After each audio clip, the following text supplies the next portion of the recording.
Hey there. Hi. Are you still worrying about things you can't control? Now, how much longer is this insane desire for perfection going to hold you back?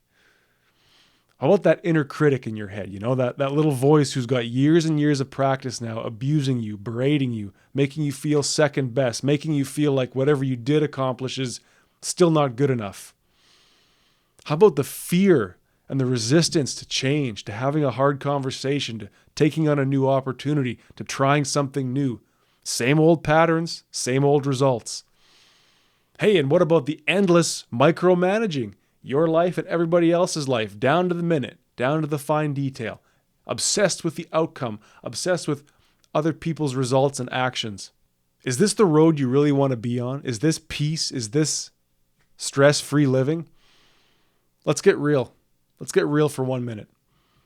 We can all, myself included, take a step back and ask, isn't it about time to let go? Can we please stop wasting precious energy on the things that are out of our control? It's time now to focus on the one thing you can control: yourself. Hello and welcome. You know what it is. This is Self-Control, How to Build a Better Life, the podcast that will inspire you to take control of your mind and your mindset to go forward and build that life that you want to live, that life that you deserve to live. Today is the first in a 4-part series of episodes that are going to do 2 things. Number 1, I want to share with you the journey that I went on from a place of, let's say, low self-control, plenty of bad habits and addiction, mindlessness, being lost essentially, to a place where I increased my self-control, increased my discipline. I'm getting the results I want in the gym, on the scale, with my friends and family, with my coworkers, in the bedroom, and in my mind. And secondly, and way more importantly, I want to take what I've learned, take what I've developed, and share it with you in the hopes that it can help you break free from the grip of a wounded or out of control ego. We can start working together towards a place of peacefulness, of acceptance, and a freer, happier, less worrisome life. But I gotta tell you, this is not gonna be for the faint of heart. There's some gory details in my past that I'll have to get through, and ultimately I'm talking about a 30-year journey. So if you're coming along on a 30-year journey with me, we better leave now, huh? And lastly, I'm going to end this episode with 2 questions that you can ask yourself. So make sure you're going to listen straight through to the end or watch straight through to the end. 2 big questions we can all ask to get this journey started. All right, so ultimately, what I'm going to talk about in this episode and in the coming episodes is a 3-step process. That's right. I've distilled a 30-year journey, a 30-year life of ups and downs into a 3-step process just for you.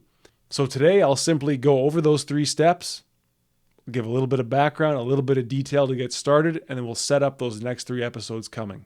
Okay, so that first step, as with so many processes that we talk about on this show, is awareness or understanding, right? We want to begin that road to a happier, healthier life. It doesn't start, in my opinion, it doesn't start with change. It begins with simply being aware or understanding our current state. So in part 1 of this series, which will be out right after this episode, we're going to talk about some signs or symptoms that your ego might be wounded, that it might be out of control, or that it might be, let's say, not a constructive partner in your life. And then we'll talk about some self-exploration exercises that you can do, some behaviors that you can undertake to begin to understand maybe where that's coming from, or how, most importantly, how it's manifesting in your daily life. Like, you may be aware of problems you're having, and I still have problems, right? I gotta say, I'm no great guru here, but there are issues that happen in our life that we may not understand the source of that pain, and there's perhaps an interconnectivity that is a one sole source of this pain. So we're gonna talk about how I delved into where it was coming from for me, and hopefully what you can do as well to start that exploration, start understanding the ego, and start talking to it about some healing. So some real common signs or symptoms of a wounded or unhealthy ego. Number 1, emotional regulation issues. What does that mean? Mood swings, right? If you have a tough time controlling your emotions, there's a good chance that you're struggling to control other things in life. I have been there. I have moved mostly through it, and I want to talk about that. Or, as I mentioned in the beginning, a harsh inner critic, or that obsession with perfection. Another big one, recurring relationship patterns, right? Always getting into relationships based on fear, based on codependency, based on ambivalence, right? Based on old recurring patterns, always the same mistakes, always seeming to find the same person. These are all signs of an ego that is sort of not healthy, that's running out of control. And it could be trauma, it could be some other form of misfortune that's befallen you where you have surrendered your control in some way or another, and you'll spend your life trying to get it back. And we see that in perfectionism, in relationships, in that inner critic, or a lack of control of emotion, right? We're looking to control everything around us and we have no control of our emotion. All of these are signs of a wounded or unhealthy ego, and we're going to go deeper into those in the next episode.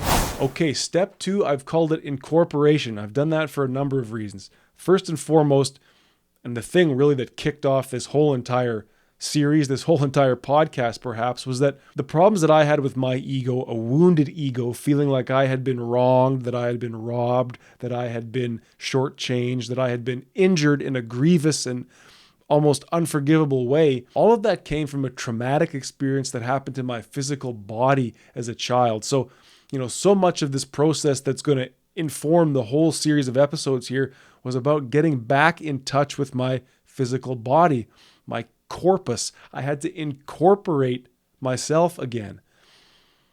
So in the coming episodes, I'll talk more about that, and we'll talk about our actual physical body and our physical behavior and how we need to begin to come back into our body and start taking control and start listening to what the body is telling us, and not just letting that ego and not letting the mind drive us away out of ourselves and essentially come back home.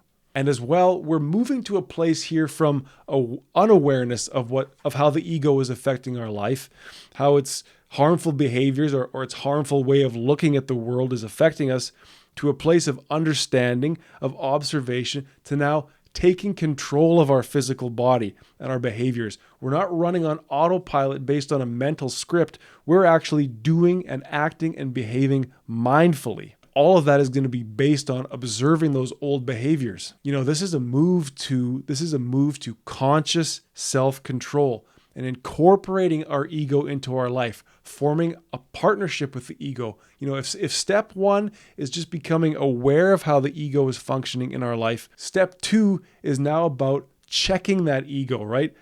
Checking in with him or her, dealing with them, seeing what they're all about, and realizing that, okay, we need to start rolling back your control over my physical behavior a little bit. We're not doing away with you, right? Like in spirituality and in some psychological circles, I suppose, there's this term of like the ego death.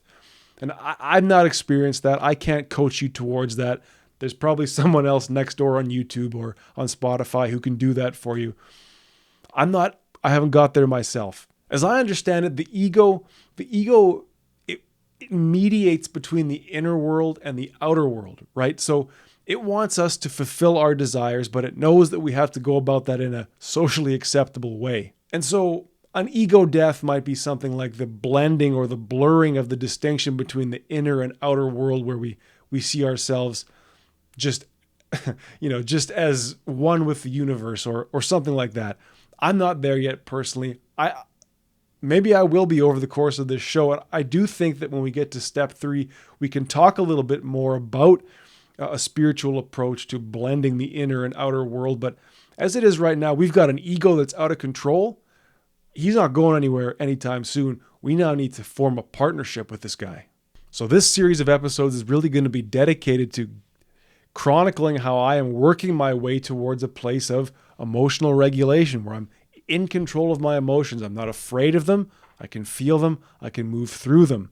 We're not snapping and running away. We're not withdrawing socially. We're not crying. We're not out of control. We are, in fact, in control of our emotions. We're going to a place where we can have positive and healthy self-esteem, where I know what I'm good at and I know what needs work. And hey, I can even take criticism from a trusted source. That's a huge, huge tell of a wounded or unhealthy ego, is just that inability to hear criticism. It's like, hey, I'm the inner critic. I know I'm shit. I don't need to hear it from you. But again, if it's those same old patterns, that criticism from outside can actually be more useful because it sees you not for who you are, but from a different perspective. And we're also talking about a place where we can go and have healthy relationships with friends, family, coworkers. We can assert our boundaries. We can hear that criticism. We can get the results. We can have the feelings. We can have those positive experiences and positive emotions. Those are all what is in store for you if you're willing to do the work, or at least, let me put it this way. This is what I've experienced by doing the work of healing and partnering with my ego. Better results, more emotional control, more positive experiences. And our third and final step is acceptance, specifically accepting what is in and out of our control. The ego requires safety, security, stability, predictability. That's what our inner world wants. We want to know what's up and what's coming and what's happened. But that's not how the external world works, right? There's unpredictability, there's unknowability, there's random chance. So we can understand then why we would see a fear of the unknown, a fear of taking on a new challenge, a new opportunity, a new job, a new partner, a new conversation, a new addition to our routine. We could see why many of us, myself included, avoid painful conversations, avoid the pain of physical exertion, avoid the pain and suffering of going into the hardware store and admitting you don't know anything. Or, of course, there's perfectionism, that attachment to outcomes, the voice that says everything needs to be this way, my way, or else it didn't work and it doesn't make sense. That's that wounded ego searching for stability and predictability. If it's not this way, then it must be wrong.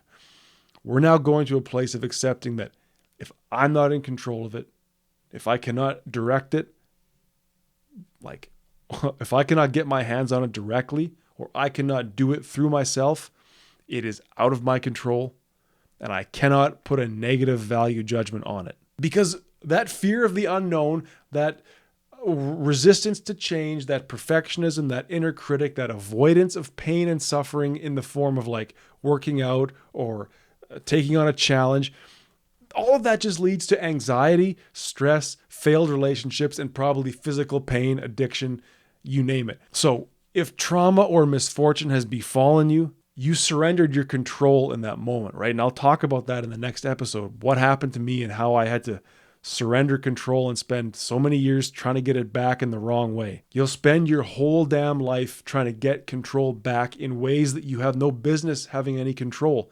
Other people's lives, what goes on in the big bad world of politics, media, sports, whatever. That expectation of perfection, that building up of an ideal in your mind that could never be, that fear of criticism, that fear of, starting out poorly at something and growing and learning over time. And the hallmark of this is that lack of control over your emotions. And let's be frank, if you cannot control your emotions, you cannot control anything. So you might as well start there. So that's what we're talking about. We're talking about letting that obsessive need to control the external world. We're talking about shifting that now to controlling our inner world.